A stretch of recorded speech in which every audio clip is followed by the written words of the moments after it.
Okay, looks like everybody's in. Thank you for your patience. My name is Daniel Califf. I am Vice President of Client Relations with the Learning House, and we appreciate you all joining us today.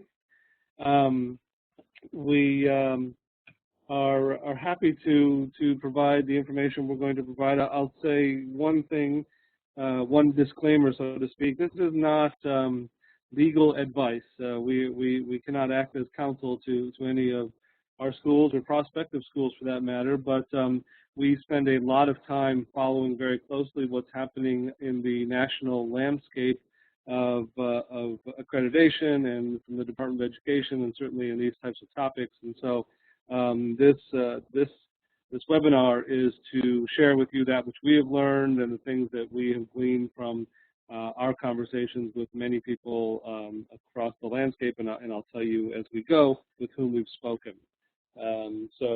What I'm going to ask is if you can hold your questions till the end, that'd be great. And you'll just type them in, and I'll answer them all. My presentation will go just about a half an hour, and then we'll have plenty of time for questions. So, if for some reason you can't hear me well, please do type that in. I'll see that as we go. So let's go. So again, the topic today is where are we in the issue of authorization, state authorization in accreditation. So what we're going to do today is this is just an overview, so to speak, of what we're going to talk about today. The first is we'll discuss the negotiated rules and sort of the history of where we came from, and then the idea that this isn't necessarily a new rule, but an enforcement of current state rules. Then I will share with you the two Dear Colleague letters that came out that kind of add to the genesis of what's happening today. Talk about current legislation that's in front of Congress to deal with this topic. There's also a federal lawsuit that's in play right now that we'll talk about, and then talk about where we see the future of state authorization and where it's going and where to go from there. So that's an overview of what we'll be talking about today. So let's start with the history. As many of you know, in October of 2010, the negotiated rulemaking process with the Department of Education was completed, and in this process, there were a lot of new rules that came up, many that affected distance education, online in particular. Things such as the credit hour rule and the definition of a credit hour, incentive compensation, and how you compensate those who are helping you recruit students. There's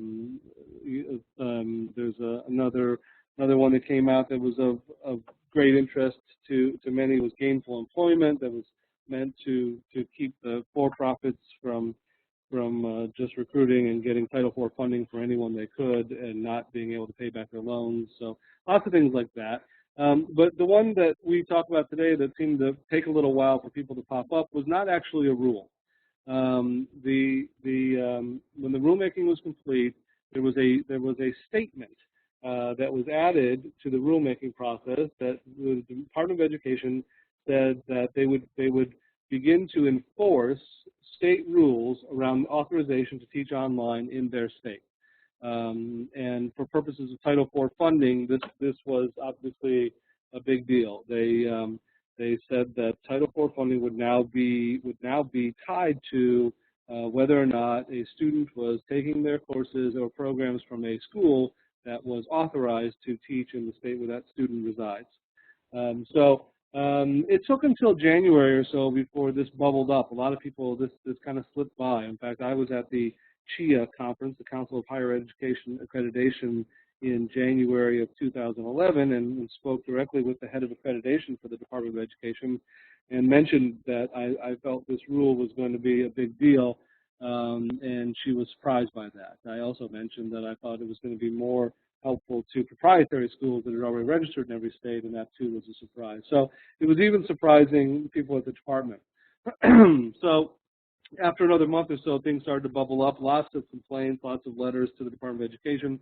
So in March of 2011, a Dear Colleague letter came out, and that Dear Colleague letter was meant to clarify what the the rule was. And so that Dear Colleague letter that came out in March, however, was not very clarifying. It was, in fact, it was about as clear as mud. It basically said that they would be enforcing these rules until July of 2011, and that you had to have applied for authorization in any state that you had students, and that was about it. So more complaints come, and in April of 2011, the next Dear Colleague letter came out, and that Dear Colleague letter was another effort to clarify state authorization. This time, however, it did help. It did help significantly. The letter spoke about that which was changing in higher education, that many states, they found out even since the month previous Dear Colleague letter, did not have rules on the books, or the rules were changing, and so much was swirling around that it made it clear in the final Dear Colleague letter of April that that there were enough things changing that they needed to define what a school really had to do. And so what they said was a school has to make a good faith effort to understand the state rules and regulations for authorization within the states where they may have students. So this is directly quoted from the Dear Colleague letter, and it said, the department will not initiate any action to establish repayment liabilities, that's Title IV funding repayment liabilities, or limit student eligibility for distance education activities undertaken before July 1st, 2014, so long as the institution is making good faith efforts to identify and obtain necessary state authorizations before that date. So in a nutshell, they changed it from 2011 to 2014, when the time in which you had to have some good faith effort showing. And then they gave a couple of examples of what they considered good faith efforts. So the first is documentation that the institution is developing a distance education management process for tracking students' place of residence when engaged in distance education, i.e. keeping track or a list or some sort of database of your distance education students and the states in which they reside. The next example they gave of evidence would be documentation that the institution has contacted a state directly to discuss programs the institution is providing to students in that state to determine whether authorization is needed. So if you had sent a letter to a state and said, we're interested in finding out about what the requirements are in your state, et cetera, that letter is sufficient documentation to show good faith effort that you were doing something before July 1st, 2014. And another example was that an application to a state, even if it wasn't yet approved, if you had actually applied and sent it in and had a copy of it, that would be an example of good faith effort as well. And finally, that if you got something back from a state that you had applied to, that you had documentation that application was pending. None of these were full approval, but simply that you were making some good faith effort before July 1st, 2014 to understand where you lie in this state authorization process. Now that is to date the current state, the current and authoritative rule from the Department of Education. Nothing has changed. There's many things that are looking to change that, but today, if nothing else happened in the legislature, the courts, or anything that I'm going to discuss in a moment, you are required by July 1st, 2014. So you want to make sure you've made some good faith effort by the end of June 2014 in order to prove to the Department of Education that you are making a good faith effort. So we have continued to counsel our partner schools that the best thing to do is to keep that list, that database of the residency of their online students, so that is the best way to do it. Again, the Department of Education, in the letter that the description that comes before that example of good faith effort talks a lot about what's changing. That many states didn't have any rules at the time this came out. I think there were 28 states that had no rules whatsoever on distance education, and then every other state had a different kind of rule.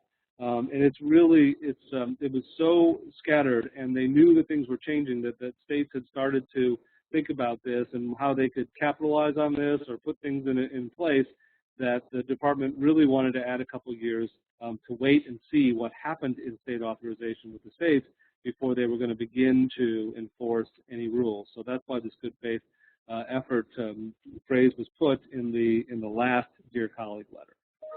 So next thing that happens, if we're thinking chronologically, is that there was new legislation introduced in July. So again, just timeline.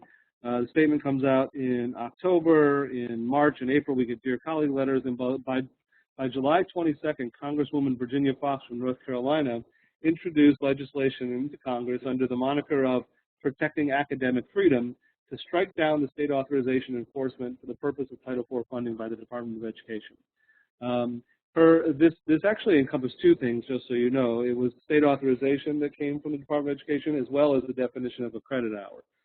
And we'll probably have a webinar sometime in the future about that. But the purpose and the point behind this was that Congresswoman Foxx, many others in Congress, as well as many education organizations who had written, different letters and white papers, believed that the enforcement of this rule could very well limit educational opportunities for students across the United States, and so she entered that in. Her original legislation did pass, but it's gone back into committee and it has not been gone in front of the Senate yet. We, at the CHIA conference this year, just 2 weeks ago, the Vice President of Government Affairs for CHIA said that he believed that this would get a vote before the end of the year. Many people thought that it might not get a vote because of the election cycle, but he believes that it will go before the Senate before the end of the year. And there is currently some bipartisan support behind this, and they feel there's a decent chance that Congress would strike down the Department of Education's ability to withhold Title IV funding if a school was not in compliance with the state's rules. So that's still pending, but we do believe, and we keep a very close eye on it, that this may actually get a vote this year. Soon thereafter, in this last summer, there was another lawsuit that was brought by the Association of Private Sector Colleges and Universities. And so that is formerly the Career College Association. So these are private sector proprietary schools. They sued the Department of Education on 5 different points that came from the negotiated rule process. And out of the 5, one of them got struck down. The rest were denied, or stayed, I should say. And the one that got struck down was obviously state authorization. Now, so then the question is, why did that one get struck down and others didn't? And the short answer that the federal court gave was that this mentioning of the enforcement of state authorization rules was not part of the rule-making process. It was not negotiated. It was not put out for people to respond to and react to like all the other rules go through in these processes. And as such, it was deemed something that could not be enforced, and so the federal judge struck it down. The Department of Education about 3 months ago did file an appeal. It has not gone before another judge yet for that appeal, but both the attorney for CHIA, our attorney that we have on retainer with the Learning House, and many others we've spoken to, believe that in effect the federal rule or the federal position that the Department of Education can withhold Title IV funding from a student or from a school who has a student who is in a state where they are not authorized is dead. That everybody believes that this is not going to be part of the rules in the future, and that this is no longer going to be a federal issue. So the question then becomes, what's the effect of all of this? And the best way to describe what happened was that what the Department of Education did was they kicked over a hornet's nest. They opened up a can of worms. I'm going to use all of the cliches I can. What happened is that they said, hey, states, we just gave you a big stick. We gave you a Title IV funding stick. You can now put in place rules if you didn't have any, or strengthen rules that you had, collect fees, and many other things in order to now to monitor other schools from other states, because now we're giving you that authority of Title IV funding, which is obviously, as we all know, the golden ticket in higher education. And so that's what's happened. The feds are probably out of it now, and now it's left to the states. And so then the question is, what were the effects? What are the true effects of that hornet's nest being kicked over? The first one that everybody's obviously noticed is that states have been looking for new revenue sources for many years since the recession took hold. Every state budget has been cut. Revenues are down for every state, and this newfound power, if you will, really many states decided this was an opportunity to find new ways to make money. What they've done is they've done this on the moniker of consumer protection. The states are saying that they must protect their residents from these universities and colleges across the country who will come in, quote unquote, into their states and in effect be teaching them. For some reason, their acceptance, state's acceptance of regional accreditation goes out the window when it comes to distance education.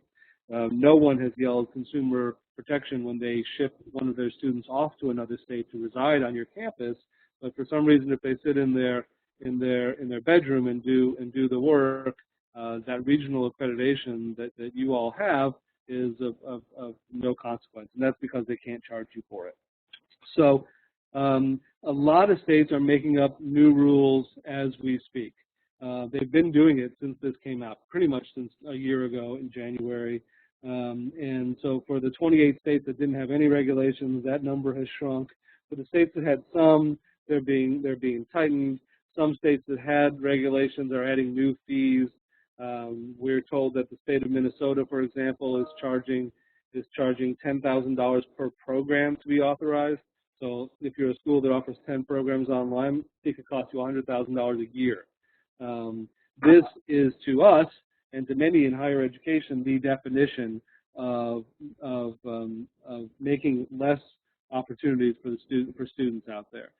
We know that many schools will just not apply to be authorized in a state where it's just going to be too much of it'll be an undue burden financially to an institution, particularly the size of school that we work with, which is a small private institution.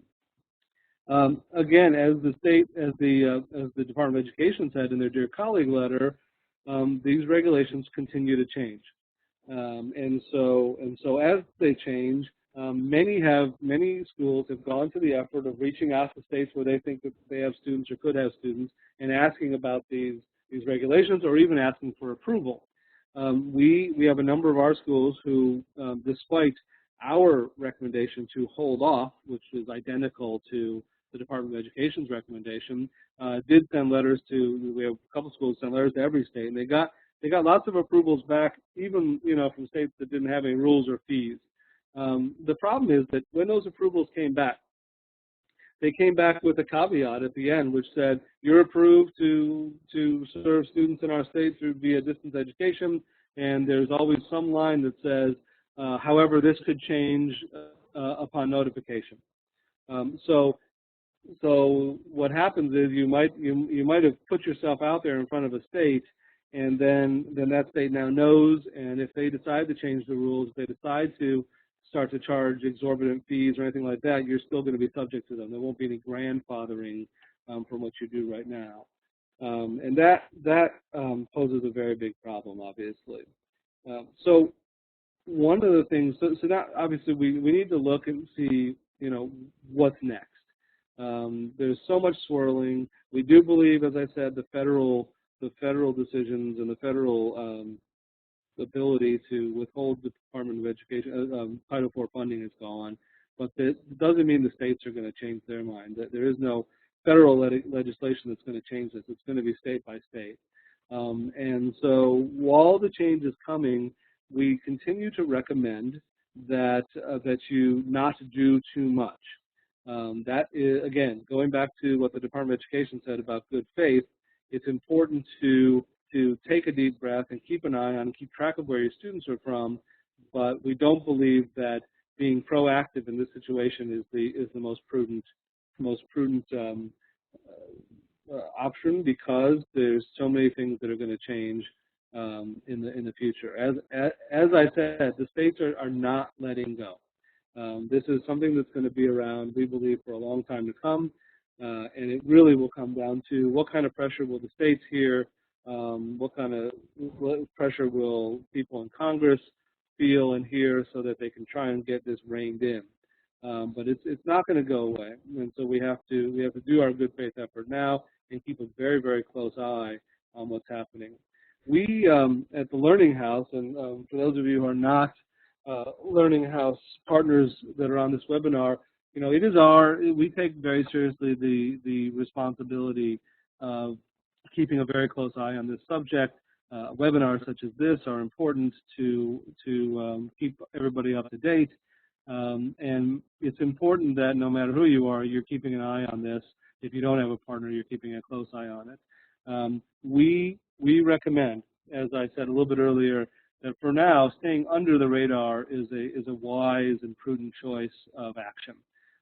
Keeping lists of where your students are from is really very, very important as good faith. Understanding, if you need to know the rules of particular states, for those of you who work with us, we have those here and we can share them. But there's a couple things that you need to remember. If there is no stick, as it were, Title IV funding, the states are limited as to what they can do were they to find out that you were teaching in their state without authorization. First and foremost, the only way they can figure it out, the only way they would ever be able to know, if they don't have the Title IV funding attached to it, is if a student complains to a state board of education about your institution. We, at the Learning House, over 11 years, have yet to have a single student complain to a state board of education about any of our schools. We believe that to be a very rare occurrence, in particular with our schools, because we work so hard to make sure that our courses and our programs and our instruction is of the highest quality, and that there's always someone to support and help the student. And so were they to find out? Were they to find out from a complaint? Or the other way they could find out is if you started doing massive advertising for online education in another state. That would be another way they could find out. But even their ability to do much, were they to find out, without this Title IV funding punishment, if you will, is limited. Many attorneys have said that the most a state can do is put out a press release trying to ridicule a school and saying that they're not authorized to teach there. Some states have brought up the idea of being able to fine schools, but there's really no teeth behind that, because they can't collect the money because the money is not flowing through the state. So there's not a lot that you can do. One of the things that we like to compare this to, for those of you who ever bought anything on Amazon.com, I'd be willing to bet that the majority of you don't write a separate check for the taxes and send them to your state. This is the state of internet commerce, and it's still that way today. The world is still catching up with the fact that there are borders and boundaries that are going away. And we believe that eventually it's going to have to catch up in higher education as well, but unfortunately in higher education things move relatively slowly. And if it's still moving slowly for the Amazon.coms of the world, it's going to do so in higher education. But we just believe that for now, by staying under the radar, by not sending a letter out to every state, and by keeping track and making that good faith effort, that we've all bought ourselves until July minimally of 2014 to see what happens in Congress and in state courts, and what the states end up doing to make sure that a rule that you read from a state a year ago is still the same rule that is in effect today. We actually subscribe to the law firm with whom we work. They have to do a quarterly update of all the state rules, and we subscribe to that so we can keep our schools informed when the time comes. But these things are changing so much that reaching out to the states right now, when they could have an entirely different rule and structure, doesn't make all the sense in the world. So the biggest message again is how do you keep track, how do you keep an eye on it, and how do you make sure that you are fulfilling your duty? And right now, that good faith effort is still your duty. Because on the federal level and beyond, everyone has said that this is still changing. You need to keep an eye on it and try and stay under the radar if at all possible until we know exactly what to do. For those of you who are Learning House partners, obviously, as soon as anything changes, we will be reaching out to our schools. We have continued to do so. This is just a good general update. So that's the bulk of what we wanted to present today. I would love to open it up to questions. If you have a question, please just type it in, and I will read it to everyone and answer as best I can. We appreciate you giving your feedback and being a part of this. So I'll open it up to questions. Please go ahead and type them in, and I'll read them to everyone and answer them.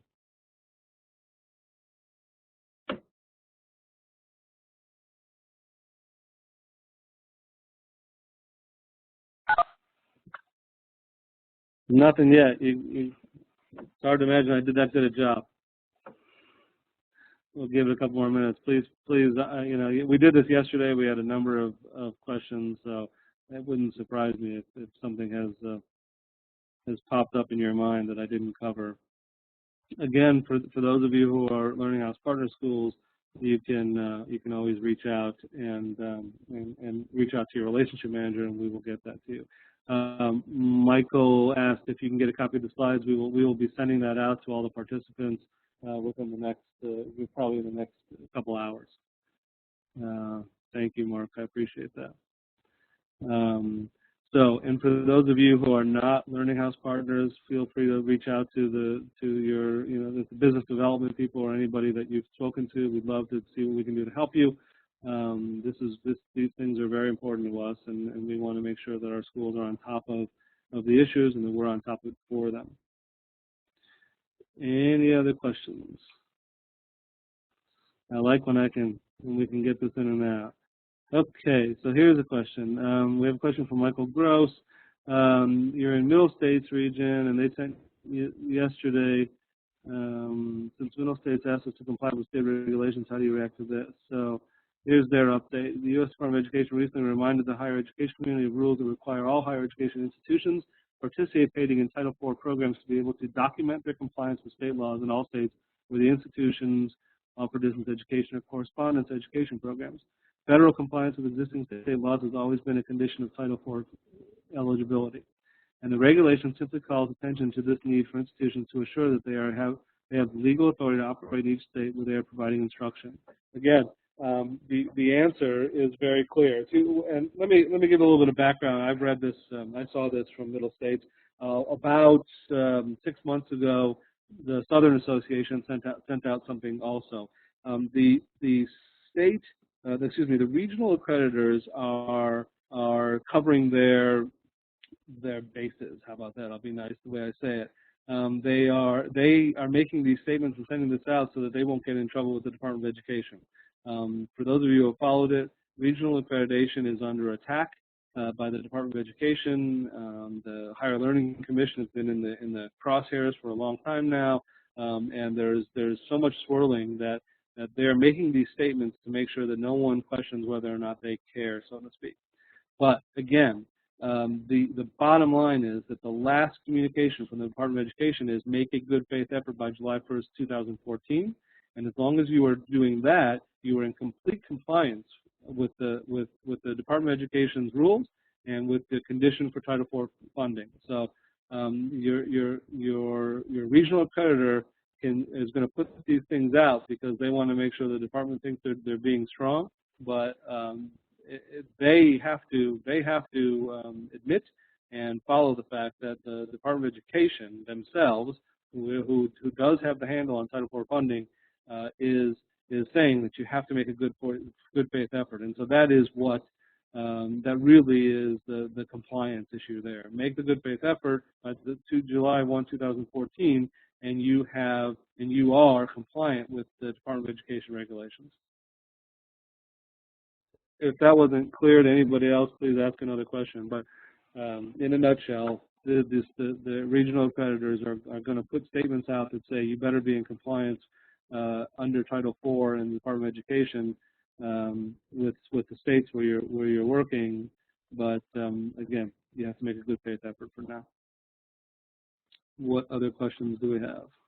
That one was a long one, so I'm guessing maybe someone else might be typing away as we speak. So we'll give it a second or two.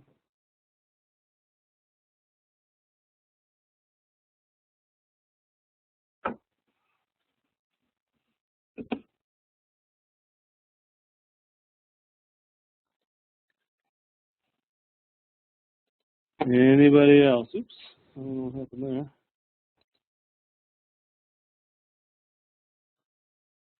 All right, Michael, what efforts are being made at state levels to develop reciprocity? That's a good question. We did get that yesterday. The question of are states coming up with reciprocity authorizations? There are a number of states that are talking about it. I know down in the South, I think Georgia and Mississippi and Alabama are talking about having a reciprocity agreement. Some other states have been talking about it. Nothing is final in any state right now, and it's all still up in the air. But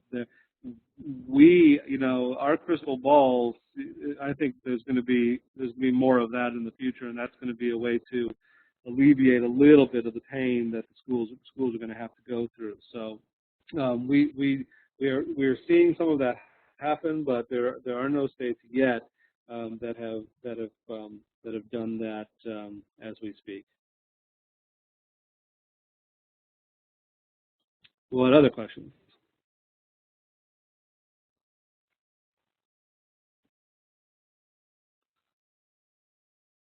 Give it another minute or two. See if anybody's typing.